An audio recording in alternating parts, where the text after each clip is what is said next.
Kilo de Ciencia, un podcast de cienciaes.com con Jorge Laborda Fernández.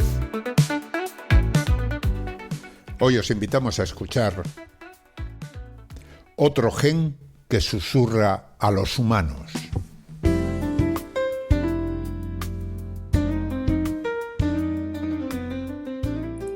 Buena ciencia, amigas y seguidores de Kilo. Un saludo cordial de Jorge Laborda.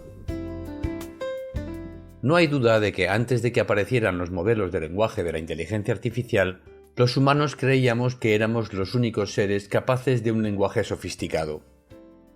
Esta capacidad, tampoco había duda, debía depender de algunos de nuestros genes, ya que son los genes los que capacitan para poseer determinadas habilidades o desempeñar ciertas capacidades. Entiéndeme bien, no es que la aparición de una nueva variante de un gen haga que esa capacidad aparezca así de pronto. No es eso. Sí es que algunas variantes de los genes que aparecen generación tras generación permiten que los organismos vayan adquiriendo capacidades nuevas que luego el entorno, mediante el proceso de selección natural, se encarga de potenciar o de hacer desaparecer. Es este proceso el que ha permitido la visión o la audición o la capacidad de volar o de correr a gran velocidad, y ha permitido igualmente la aparición de nuestra capacidad de hablar. Desde hace décadas, los científicos estudian qué genes a lo largo de la evolución han sido los más importantes para que los humanos hablemos, en general más de la cuenta. Hasta ahora, el principal candidato era el gen llamado FOXP2, FOXP2, del que he hablado en Kilo de Ciencia en varias ocasiones, la más reciente en un episodio de Kilo Vintage, cuyo enlace verás en la página web de este episodio de Kilo de Ciencia.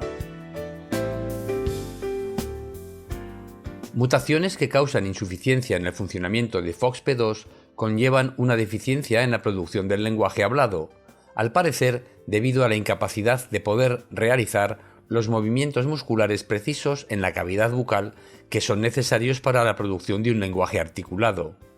Los humanos poseemos una variante del gen FOXP2 que no poseen otros animales relacionados con nosotros. En particular, no la poseen chimpancés o gorilas. Esta aparente exclusividad humana hizo creer en un principio que esa variante de FOXP2 era la que nos capacitaba para hablar. En efecto, si eliminamos el gen FOXP2 de ratones de laboratorio, estos ven disminuida su capacidad para vocalizar y comunicarse con otros miembros de su especie. Si al contrario introducimos la variante FOXP2 humana en esos animales, estos vocalizan más de lo normal y de una manera diferente de los ratones normales. Estos estudios apuntaban, por consiguiente, a que el gen FOXP2 era el que nos hacía, al menos en parte, los humanos parlanchines que somos.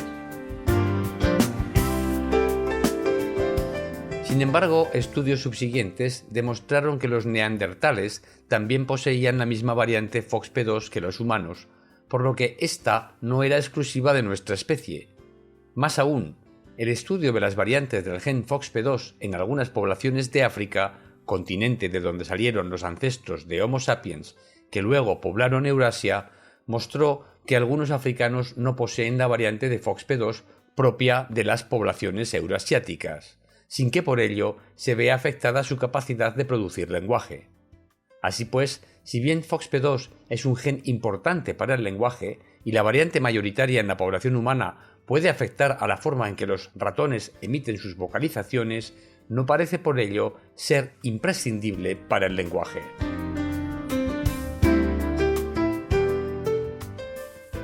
En este estado de cosas, la investigación de los genes que nos hacen humanos continúa avanzando. Gracias a los progresos en la secuenciación del DNA y también a avances en bioinformática y ciencias de la información, se ha podido obtener y comparar la secuencia de especies humanoides como neandertales y denisovanos, así como de gorilas, chimpancés, orangutanes y bonobos, las especies de simios superiores más relacionadas con nosotros. A partir de la comparación de esos genomas, se han identificado 61 genes cuyas variantes aparecen exclusivamente en la especie humana. Estas variantes causan la sustitución de un aminoácido por otro en las proteínas que son producidas por esos genes. Puesto que son las propiedades químicas de los aminoácidos las que permiten el plegamiento correcto en el espacio de las proteínas y confieren también las propiedades de interacción de estas con otras moléculas, esas sustituciones de aminoácidos pueden probablemente ejercer un efecto en la función de las proteínas, inhibiéndola o potenciándola, o incluso haciendo aparecer una nueva función antes imposible.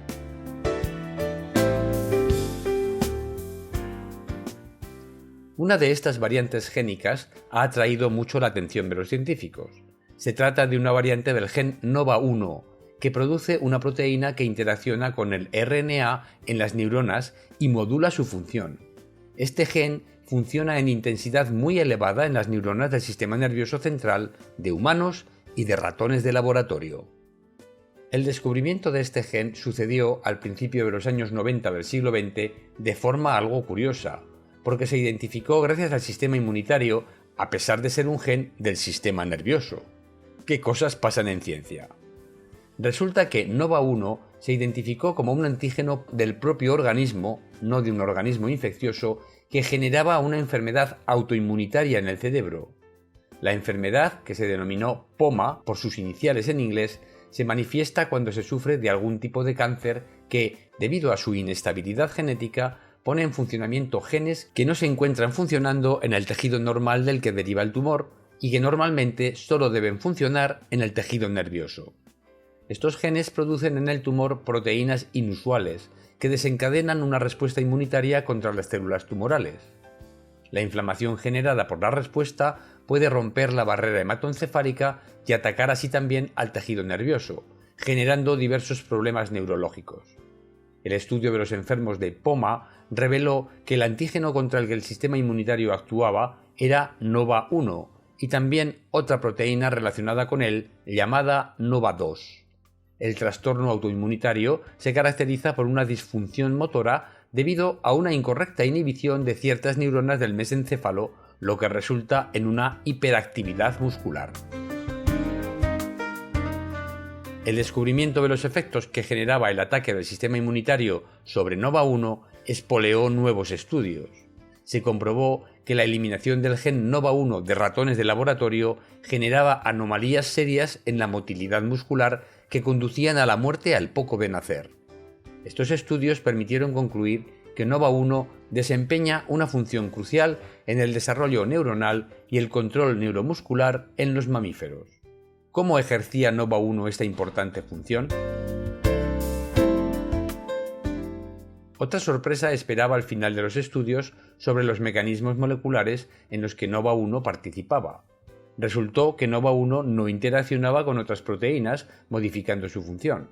Tampoco interaccionaba con el DNA, modificando de este modo el funcionamiento de los genes. No, NOVA1 interaccionaba con el RNA producido por ciertos genes neuronales y regulaba el procesamiento de los RNA mensajeros inmaduros a RNA maduros. El RNA maduro es el único capaz de ser traducido a proteínas funcionales, por lo que si el proceso de maduración no funciona correctamente, éstas no pueden producirse y nos encontramos en realidad en una situación similar a la de que si los genes no funcionaran. Parecía pues indudable que la función de NOVA1 era fundamental en el desarrollo neuronal y la variante humana tal vez ejerciera un efecto particular no presente en las variantes del resto de los animales. Para comenzar a estudiarlo, se utilizaron los llamados organoides, los cuales intentan imitar en parte en un medio de cultivo artificial en el laboratorio a ciertas estructuras tridimensionales de los órganos del organismo, entre ellos el cerebro. Los organoides pueden generarse en el laboratorio a partir de células madre iniciales y seguir su desarrollo y la formación de dichas estructuras. Se generaron organoides neuronales con células madre en las que se había sustituido la variante humana de NOVA1 por la variante ancestral, la presente en los simios superiores y los ratones de laboratorio. Se comprobó que los organoides mostraban cambios en su forma tridimensional y en las propiedades electrofisiológicas de sus neuronas. Así pues, la variante humana no es una variante neutra, es decir, no se trata de una variante que funciona igual que la variante ancestral, sino que mostraba un cambio de propiedades que afectaba el funcionamiento de las neuronas. Esto era muy, pero muy sorprendente, pero dejo la explicación de la sorpresa para el final, porque merece la pena. Sea como sea, puesto que el gen NOVA1 tenía que ver con el desarrollo neuronal y el control neuromuscular en los mamíferos, y puesto que el control neuromuscular es fundamental para la generación del lenguaje, tal y como los estudios con FOXP2 habían demostrado, un grupo de investigadores decidió analizar los efectos que la variante humana de NOVA1 podría ejercer sobre las vocalizaciones de ratones de laboratorio genéticamente modificados, de modo que se había sustituido su variante del gen NOVA1 por la variante humana.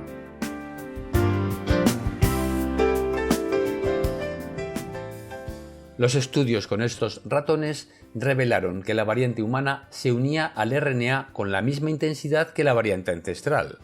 Sin embargo, los RNAs a los que se unía no eran exactamente los mismos y estaban relacionados con genes conocidos implicados en la emisión de sonidos vocales.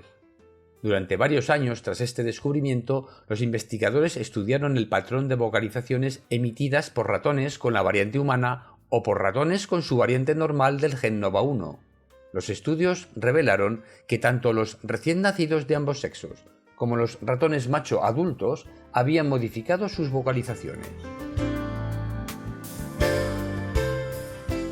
Los bebés de ratón emiten vocalizaciones ultrasónicas a sus madres para estimular su atención y cuidado, vocalizaciones que los investigadores de esta conducta categorizan en 4 letras, D, M, S y U. Pues bien, los ratones con la variante humana habían cambiado el patrón de emisión de estas letras ultrasónicas. Se desconoce si este cambio ejerce o no un efecto en el cuidado dado por las madres a sus hijos. Los machos de ratón adultos también emiten vocalizaciones para atraer a las hembras o conseguir su consentimiento para aparearse con ellas. Los ratones con la variante humana también cantaban entre comillas a las hembras de manera diferente, aunque los estudios no indican si este cambio ejerce un impacto en su éxito reproductivo o al menos amoroso. Los investigadores decidieron también estudiar si la variante humana de NOVA1 era realmente exclusivamente humana o no. Confirmaron que, en efecto, los neandertales y los denisovanos, las dos especies de humanoides más relacionadas con la nuestra, extintas hace decenas de miles de años, no tenían nuestra variante. Analizaron también el genoma de 650.058 personas para comprobar si todas ellas tenían la misma variante. Los resultados indicaron que solo 6 tenían la variante ancestral. Así pues, la variante humana es ciertamente humana, y solo algunos individuos parecen haber sufrido la mutación en una sola letra del DNA que revierte esa variante a la ancestral.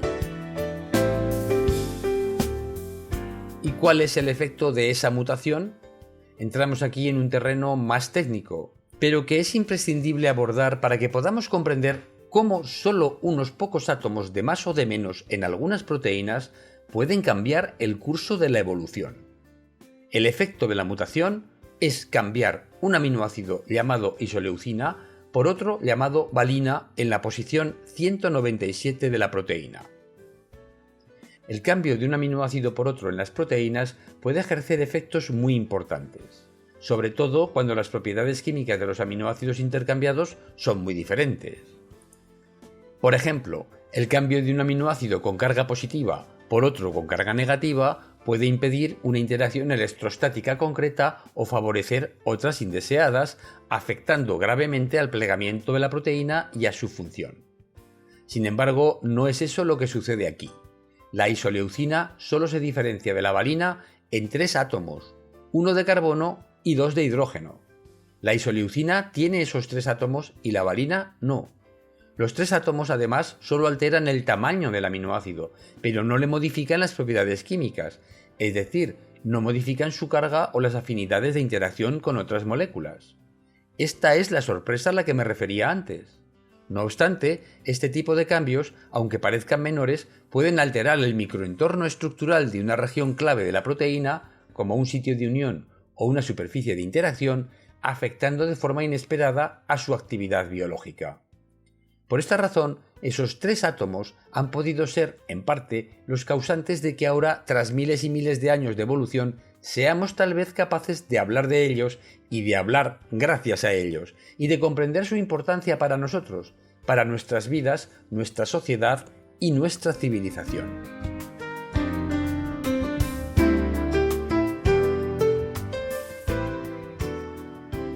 Entonces, ¿podemos reducir todo a mera química? No creo que sea posible, pero estos estudios, además de revelarnos un nuevo gen implicado en el lenguaje humano, refuerzan la idea, no obstante ya aceptada por la ciencia, de que es en la química donde se encuentra la base de la vida, y la base para la evolución de ésta. Además, no hace falta mucho para cambiar esa química vital y espolear la evolución. Unos pocos átomos aquí o allá pueden ejercer efectos gigantescamente desaforados. Tal vez no seamos química solamente, pero sin duda somos la química suficiente para construir civilizaciones que se interrogan a sí mismas. Y aquí estamos. Y hasta aquí el programa de hoy. Como siempre me despido con los mejores deseos de salud y felicidad, que los buenos anticuerpos y alimentos te acompañen y buena ciencia. Hasta el próximo programa. Adiós. Han escuchado ustedes a Jorge Laborda en Kilo de Ciencia, un podcast de cienciaes.com que se elabora gracias a vuestras donaciones. Si deseas colaborar, visita nuestra web y pulsa el botón de donar. cienciaes.com.